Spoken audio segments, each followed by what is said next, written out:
గుండె గుడి గంటలో నాదానిది నీవని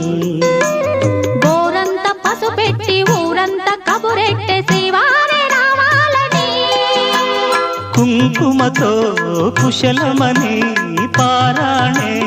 పదిలమని